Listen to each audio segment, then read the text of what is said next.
Gabe Davis is back in Buffalo. But let's be honest here. This isn't the kind of move that should have fans panicking, celebrating, or spinning wild theories about the future of the wide receiver room. It's not that deep. It's not a headline move. It's not even a next man up move. Gabe Davis is WR9, a practice squad addition. And if anything, it says more about timing, familiarity, and contingency planning than any dramatic shift in the Bills' offensive plans. Let's rewind just a little bit. Davis, as most Bills fans know all too well, has been a bit of a roller coaster ride since he was drafted by Buffalo. He spent 4 seasons in blue and red, showed flashes of big play potential. We all remember the 4-touchdown playoff game, but also brought consistent inconsistency. His role as WR2 never quite fit, and honestly, it frustrated a lot of people. He didn't have the route-running precision. He wasn't reliable after the catch. The dynamism just wasn't there. He did have size, contested catchability, and he was solid in scramble drills and the play-action game with Josh Allen. But let's face it, that's not enough to be a second option in a high-powered offense. When he left Buffalo for Jacksonville, signing a 3-year deal, it felt like the natural conclusion to an experiment that had run its course. But his time with the Jaguars was cut short. A torn meniscus, lack of production, and ultimately a release after just 1 season. Now he's back, but not as a top 3 option, not even on the 53-man roster. This is a player brought in for depth, comfort, and just-in-case insurance. And look, that's fine. This is how practice squads work in the modern NFL. They're not just for rookies and developmental guys anymore. Teams are allowed to carry veterans. The Bills have 17 spots, 1 extra due to the International Pathway Program, and 6 of those can go to vets. So when someone like Gabe Davis or Jordan Poyer shows up on the practice squad, it's not some existential statement about the state of the roster. It's smart. It's strategic. It's depth management in a league where injuries, attrition, and chaos are inevitable. Still, the overreaction has been loud in some corners of the fan base. You'd think Buffalo just benched Keon Coleman and handed Gabe Davis his number. But that's just not what this is. Coleman's role is safe. Josh Palmer's role is safe. The wide receiver group hasn't changed overnight. Gabe is here because he's healthy again. He's been out of work. He already knows the system, and the Bills know exactly what he brings to the table. If, and only if, they need him, he's 1 call away. So why do this now? Simple. Timing. Dwayne Carter is heading to injured reserve. That opens a spot. Jordan Phillips looks likely to be elevated to the active roster to help with defensive tackle depth. That frees up a vet spot on the practice squad. Insert Gabe Davis. It's that straightforward. Now, could Davis end up playing at some point this season? Sure. If injuries pile up, if someone underperforms, if the Bills need a red zone threat or a big body blocker. But this isn't a reunion built on nostalgia or second chances. It's about having a familiar, physically ready player in your back pocket. And for a team try to win now, that kind of flexibility is gold. Let's also be clear. This move says nothing about panic or doubt around Buffalo's younger weapons. In fact, it's quite the opposite. If Coleman and Palmer were struggling, if there were real concerns about the top of the depth chart, Davis wouldn't be heading to the practice squad. He'd be on the 53, being rotated in, maybe even getting first-team reps. But that's not the case. He's WR9. This is a fallback plan. Nothing more. In a weird way, this is the exact opposite of the kind of move the Bills used to make. Remember the late-season desperation trades? Amari Cooper rumors? Trading a 3rd-rounder for 10 games of Kelvin Benjamin? Calling A.J. Klein out of retirement for the 4th time in 2 years? This is smarter. This is planned. This is what you do when you've learned from those past scrambles and want to have experienced depth waiting in the wings. So no, this isn't some emotional homecoming or a redemptive arc. This is about having a guy with institutional knowledge, locker room rapport, and just enough ability to help in a pinch. If it comes to that, great. If not, also great. That's the point. But while we're here talking about Gabe, it's a good moment to remember just how far this Bills team has come in terms of depth strategy. This isn't 2019 anymore, when Josh Allen was throwing to a depth chart that was duct taped together. This year's receiver room might not have a household name at the top, but it has legitimate talent, real upside, and most importantly, flexibility. That matters more than ever in a league where offenses need to adapt week to week. So don't panic. Don't celebrate either. Just understand it for what it is. Gabe Davis is back. Not as a savior. Not as a liability. Just as an option. Now, with that said, let's shift gears because this episode isn't just about depth charts and practice squad logistics. The real meat of this conversation is about growth. Where can this Buffalo team actually improve in 2025? Because for all the consistency and success the Bills have had in the regular season, double-digit wins, division titles, deep playoff runs, there are cracks. And if this team is going to take the next step and finally get over the hump in the postseason, those cracks need to be filled. We're going to talk about offense. We're going to talk about defense. And yes, we're even going to talk about special teams. But before we break down the specifics, let's start with a broad truth. Last year's offense was good. Really good. Arguably the best in franchise history by several advanced metrics. And yet, it still felt like there was meat left on the bone, especially when it came to one particular area, the vertical passing game.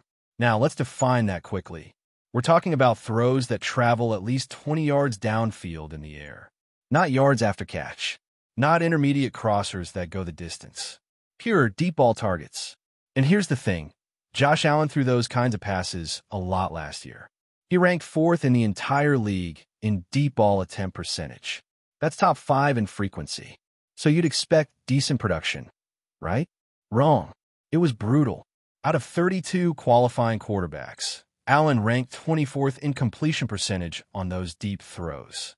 He was 26th in yards per attempt, 31st in total touchdowns, 28th in passer rating, 25th in catchable target rate. That's across the board failure in one of the most important offensive categories. And you might say, well, yeah, defenses are playing deep more. Cover 2 shells. Safety help.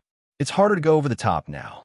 Except here's the twist. That didn't happen against the Bills. In fact, Buffalo faced more man coverage than any other team in the league. Over 34% of the time. And they faced the fewest too high safety looks, just under 38%. They got the coverage they wanted. And they still couldn't hit deep. Now, to be fair, Allen's never been an elite deep ball passer, even though he's got one of the biggest arms in the game. But in years past, 2020, 2021, 2022, he was at least above average in this area. So what changed? Let's start with third downs. This one's painful. Third down defense used to be a calling card for the Bills. Back in the Leslie Frazier heyday, Buffalo routinely ranked among the league's best at getting off the field. Efficient, disciplined, reliable. But in 2024, it completely fell apart. The Bills gave up a conversion on 44% of opponent third downs. That's 29th in the league. Bottom 4. Only 3 teams were worse. Let that sink in for a second. A 13-win team, a division champion, a squad that was 1 or 2 plays away from knocking off Kansas City in the playoffs. And they couldn't stop anybody on third down. That's not just disappointing. That's a liability. Now, some of this is injury-related. We all saw how banged up this defense was last year. Outside of Daquan Jones and Greg Rousseau, every starter missed time. That's not an exaggeration. It's a fact. Whether it was Micah Hyde, Matt Milano, Tre'Davious White, Von Miller, or Jordan Poyer, the injury report was a revolving door. And sure, that makes it hard to execute on third downs. Continuity matters. Communication matters. But it's not the full explanation. There's also a schematic factor. Remember, this was Bobby Babbich's first year as defensive coordinator. And while he brought energy, fresh ideas, and an aggressive mindset, it also came with growing pains. Adjusting play-calling rhythm, managing substitutions, understanding how to disguise coverages pre-snap and react post-snap. These aren't skills you master overnight, especially not when your personnel is constantly shifting due to injury. And then there's just pure execution. The Bills played a lot of soft zone on third down, often giving up the sticks, playing off-man coverage, prioritizing containment over aggression. But the problem is, they weren't containing anything. They were letting teams convert 3rd and 6, 3rd and 8, even 3rd and long on a regular basis. That kills momentum. That burns out your defense. And in close playoff games, it's the difference between moving on and going home. It has to change. Period. You cannot be one of the worst third down defenses in football and expect to make a serious Super Bowl run. It doesn't matter how good your offense is. At some point, you got to get stops. And here's the thing. The Bills have invested in fixing this. They didn't just run it back with the same core and hope for better health. They went out and added bodies. Big ones. They brought in experienced veterans like Linval Joseph and re-signed key players like A.J. Epineza. They drafted heavily on defense. 5 of their top picks went to that side of the ball. And yes, Matt Milano is back, fully healthy. That alone makes a huge difference. You're talking about one of the best linebackers in football returning to a unit that desperately missed his leadership, coverage skills, and range. They also brought back Tre'Davious White, and while nobody expects him to be 2019 Trey again overnight, his presence, even at 80%, adds experience and reliability to a secondary that felt exposed far too often. And while we're here, let's talk about the safety room. Because for years, the Hyde-Poyer duo was the heartbeat of the Bills' back end. But time catches up to everyone. Both players struggled to stay healthy last season, and even when on the field, they just weren't as sharp. The instincts were still there, but the burst, the recovery speed, the ability to close, it had dipped. And that's what happened at times last season. Teams didn't need big plays to beat Buffalo. They just needed patience. They knew they could sustain drives, convert on third downs, and eventually score in the red zone. That's a dangerous game to play. Now again, there's hope. A healthier defense changes everything. A fully active Daquan Jones changes the interior. A healthy Milano changes how you cover tight ends and running backs. Having a consistent nickel corner matters. And Taron Johnson continues to be one of the most underappreciated defenders in the league. He's a difference maker. And with a little more help around him, this unit can get back to being elite. But it's not automatic.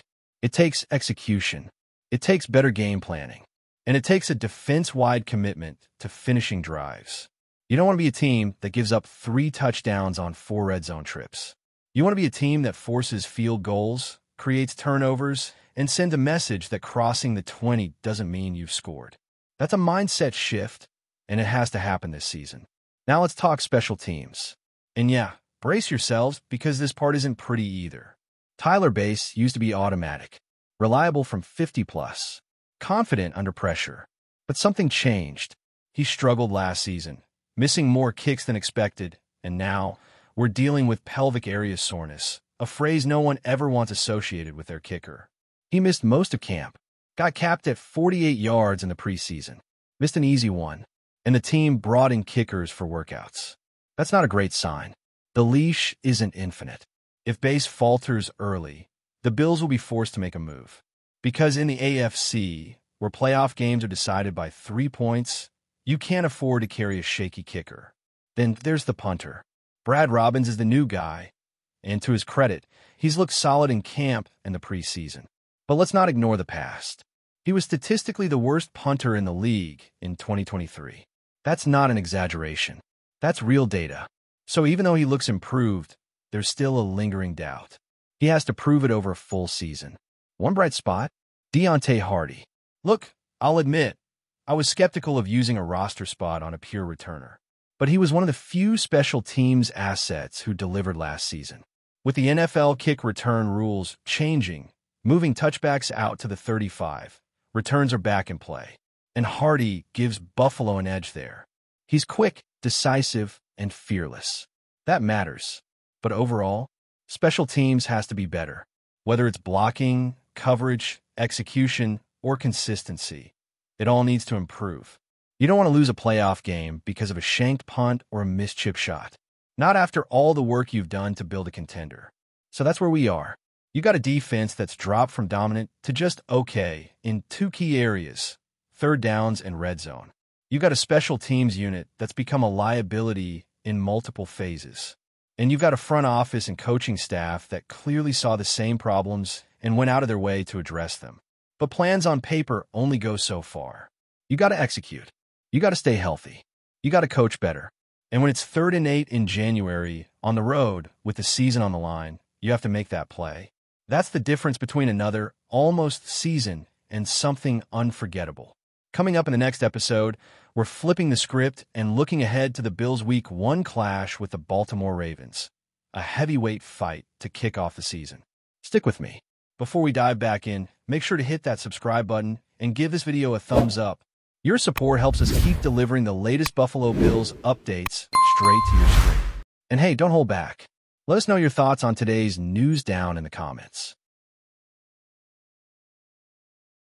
In a shocking revelation that has sent shockwaves throughout the NFL community, Patrick Mahomes has officially confirmed his transfer to the Buffalo Bills during an exclusive interview earlier this week. The superstar quarterback, known for his electric plays and unparalleled leadership on the field, expressed both excitement and cautious optimism about joining a franchise that has long been striving to capture the elusive Super Bowl glory. Fans across the league immediately erupted on social media, with hashtags and trending topics flooding every platform, reflecting both disbelief and anticipation. Analysts are now scrambling to reassess the power dynamics of the league, as Mahomes' arrival could drastically shift the competitive balance in the AFC. Sources close to the quarterback hinted at the intense negotiation process behind the scenes, which reportedly involved a combination of substantial financial incentives, future franchise planning, and a promise from the Bills management to build a team around his unique style of play. This unexpected move also raises numerous questions about the Kansas City Chiefs' future strategy, their quarterback development plans, and the ripple effects on trade markets, free agency, and the drafting priorities of multiple teams. Every corner of the NFL ecosystem now seems to be recalibrating in response to what could be the most consequential quarterback move in recent memory. The immediate reactions from fans and pundits have been a whirlwind of speculation, excitement, and heated debate, with some calling it the most audacious transfer in decades. Buffalo, often considered a loyal but long-suffering fan base, now finds itself at the center of what could be a transformative era, one where playoff hopes may finally translate into Super Bowl contention. Meanwhile, sports journalists and insiders are dissecting every angle, from Mahomes' potential synergy with Buffalo's offensive line to the compatibility with their existing wide receivers and tight ends, and how coaching philosophies will adapt to maximize his skills. Social media threads exploded with memes, predictions, and heated arguments as rival fan bases grapple with the implications of this blockbuster acquisition. Industry experts are also exploring the contractual intricacies, including signing bonuses, guaranteed money, and performance incentives, all of which may set new precedents for quarterback negotiations moving forward. Rumors suggest that this move could inspire other top-tier players to reconsider their loyalty to current franchises, creating a domino effect that might reshape rosters across the league. The intrigue surrounding Mahomes' decision extends beyond the field, touching marketing potential, merchandise sales, and local economies that thrive around NFL franchises, making this transfer not just a sporting event, but a cultural and financial phenomenon. Insiders hint that Mahomes' decision was influenced not only by the professional opportunity, but also by personal factors, including family considerations and a desire for a new environment that aligns with his long-term career aspirations. Reports indicate that his visit to Buffalo involved extensive tours of the city, meetings with community leaders, and interactions with fans that may have solidified his inclination to join the franchise. The coaching staff reportedly engaged in intense planning sessions, mapping out offensive schemes tailored to Mahomes' improvisational genius, while simultaneously ensuring that defensive strategies complement a more aggressive game plan. Meanwhile, whispers around the league suggest that several current Chiefs players are evaluating their own futures, as the departure of such a central figure could trigger a reevaluation of team cohesion, salary structures, and leadership hierarchies. Sports talk shows, podcasts, and blogs have become flooded with speculative content, with every detail of Mahomes' past performances, injury history, and playoff statistics analyzed to predict his impact on the Bills' championship prospects. Analysts emphasize that integrating a quarterback of his caliber is rarely a seamless process. Yet the organization appears determined to construct an ecosystem that amplifies his strengths while mitigating any transitional challenges, adding layers of intrigue and anticipation for the upcoming season. The trade has ignited an intense media frenzy, with journalists and insiders exploring every conceivable narrative, from rival teams' reactions to the potential for Mahomes to redefine Buffalo's football culture. Discussions about the salary cap implications have gained momentum, with some experts arguing that this acquisition could force difficult decisions on secondary contracts, potentially reshaping the depth and composition of the roster. Fan speculation has reached unprecedented levels, with forums and live commentaries flooded with debates about how Mahomes' presence will influence game strategies, the potential for dynamic offensive play calling, and even the likelihood of the Bills adopting more experimental or high-risk approaches given his unique skill set. Meanwhile, sports economists are analyzing the broader impact, including ticket sales, merchandise revenue, and local economic activity tied to home games, predicting an immediate surge in both national attention and international interest. Observers also speculate on how opposing teams will prepare differently, studying Mahomes' tendencies, signature plays, and improvisational habits to attempt to counter what might be the most potent offensive force the league has seen in years. This dramatic development has left commentators, fans, and analysts debating the long-term implications of Mahomes' move, from championship potential to the reconfiguration of league hierarchies and the creation of a renewed narrative for the Buffalo franchise. Speculation abounds about how quickly he will adapt to new teammates, offensive schemes, and regional fan expectations, while also maintaining his signature performance under pressure. Insider sources hint at confidential meetings with team executives to discuss not only immediate tactical decisions, but also long-term strategic planning, including the drafting of complementary players, development of young talent, and potential marketing initiatives designed to solidify Mahomes' brand alongside Buffalo's rising profile. The NFL community is buzzing with conjecture over potential coaching adjustments, alterations in play-calling tendencies, and the psychological impact of integrating a player of Mahomes' stature into an existing roster, with some experts suggesting that this could serve as a model for future high-profile acquisitions.